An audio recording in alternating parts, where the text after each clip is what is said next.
başıma çaresiz yollara düşmeli. Artık uzaklara takmadım hiç desem, yalan olur tarifsiz. Ruhum özgür olsun, fırlattım bir yana. Bana acı, hüzün, hazan, ne dersen de hepsi düştü. Üstüne gülmüş gibi yaptık. Yürek küçüldü, bana göre değil, ne de sana göre. Takmışız çıkarmalı maske.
Yıllarca vuruldum, yaralı ceylana döndüm.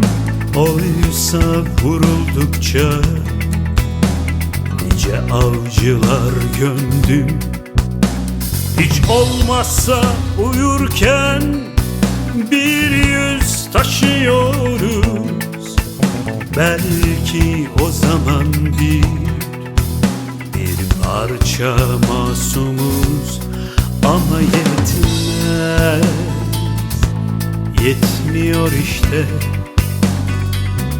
Masum bir yüzü sevmeyi bilemedik.